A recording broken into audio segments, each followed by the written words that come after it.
2026ல கியா Seltos launch ஆனப்போ, அதுல ஒரு value for money variant எல்லாருமே கேட்டிருந்தீங்க. அது வந்து ஹெச்டிகி ஆப்ஷனல் அப்படின்னு சொல்லி ஒரு மாடல் இருக்குங்க. வாங்க அந்த மாடலோட ஒரு 2 மினிட் வாக் அரவுண்ட் பார்த்துருவோம்.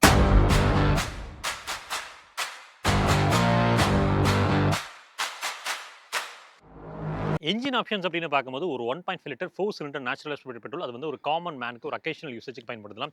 நீங்க எஃபிஷியன்சி ரீதியா பார்க்குறீங்க, ஓட்டம் ஜாஸ்தியா இருக்கும்னா ஒரு 1.5 லிட்டர் 4 சிலிண்டர் டர்போ டீசல் கிடைக்குது. இல்ல நீங்க பெர்ஃபார்மன்ஸ் எதிர்பார்க்கக்கூடிய ஆளு, எனக்கு மைலேஜ் ஒரு விஷயமே இல்ல அப்படின்னு நினைச்சீங்கன்னா 1.5 லிட்டர் டிஜிடிஏ டர்போ பெட்ரோலும் இருக்குங்க. டிரான்ஸ்மிஷன் ஆப்ஷன் கேட்டீங்கன்னா டீசல் போறப்ப டார்க் கன்வெர்ட்டர் ஆட்டோமேட்டிக் இருக்கு. நேச்சுரல் ஆஸ்பிரேட்டர் போறப்ப உங்களுக்கு வந்து ஐவிடி டிரான்ஸ்மிஷன் கொடுத்துருக்காங்க. இதுவே நீங்க டர்போ பெட்ரோல் போறீங்க அப்படின்னா 7 ஸ்பீட் டிசிடியும் கிடைக்குது. ஃப்ரண்ட்ல நமக்கு ஒரு எல்இடி ஹெட் லாம்ப்ஸ் கொடுத்துருக்காங்க. ரிஃப்ளெக்டர் யூனிட் வெளிச்சத்தை பொறுத்த வரைக்கும் டீசென்ட்டா இருக்கும். டிஆர்எல்ஸ் வந்து பாத்தீங்கன்னா இந்த இடத்துல ஃபங்க்ஷன் ஆகுது.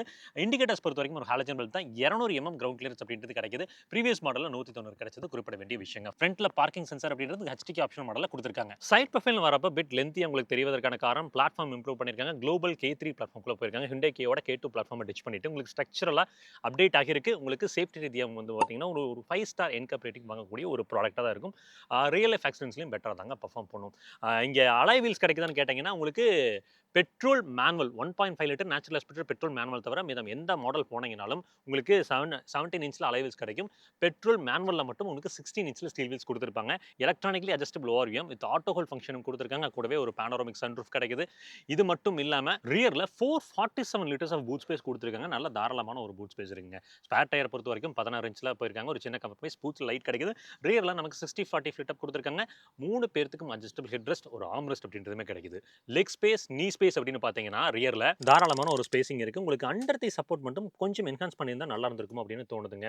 இங்க ரியர்ல ஏசி வென்ட் கொடுத்திருக்காங்க. 2 டைப் சி சார்ஜிங் போர்ட் அப்படின்றது வந்து ஃப்ரண்ட் சீட் பாக்கெட்ஸ்ல இருக்கு. ஃப்ரண்ட்ல ஃபீச்சர்ஸ் அப்படின்னு பார்க்கும்போது உங்களுக்கு வென்டிலேட்டட் சீட்ஸ் கிடைக்குது. 2 பேர்த்துக்குமே எலக்ட்ரானிக்கலி பவர் அட்ஜஸ்டபிள் சீட்டுங்கிறது டிரைவருக்கு கொடுத்திருக்காங்க.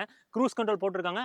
ஒரு பானோராமிக் டிஸ்ப்ளே 10.25 இன்ச் இன்ஃபோடெயின்மென்ட் சிஸ்டம். உங்களுக்கு வந்து 6 ஸ்பீக்கர் செட்டப் கொடுத்திருக்காங்க. ஆடியோ பொறுத்த வரைக்கும் டீசென்ட்டான ரிவர்ஸ் கேமராவுமே இந்த மாடல்ல நமக்கு கொடுத்திருக்காங்க. வயர்லெஸ் சார்ஜிங் அப்படின்றது ஆட் அப் பண்ணிருக்காங்க. இந்த பிரைஸ் பாயிண்ட்ல வேற என்னங்க வேணும்? கிட்டத்தட்ட ஆன் ரோட் வந்து 17.8 lakhsல துவங்கி டாப் ஆஃப் த லைன் வந்து பாத்தீங்கன்னா, அதாவது இந்த வேரியன்ட்ல சொல்றேன். ஹெச்டிகே ஆப்ஷன்ல மேனுவல், பெட்ரோல், அதுக்கப்புறம் ஆட்டோமேட்டிக் பெட்ரோல், அதுக்கப்புறம் டீசலோட டாப் ஆஃப் த லைன் அப்படின்றது வந்து 21 லட்சம் வரைக்கும் போகுது. ஸோ இந்த வண்டியோட ஒரு டீடைல்டு வாக் அரவுண்ட் நம்ம சேனல்ல ஸ்ட்ரீம் ஆயிட்டு இருக்கு. செக் அவுட் பண்ணுங்க. அதோட பாசிட்டிவ்ஸ் அண்ட் நெகட்டிவ்ஸ் தெரிஞ்சுக்க முடியும். இந்த பர்ட்டிகுலர் மாடல் வேல்யூ ஃபார் மணியா இல்லை அப்படின்றத கமெண்ட்ல மென்ஷன் பண்ணுங்க. நானும் தெரிஞ்சுக்கிறேன்.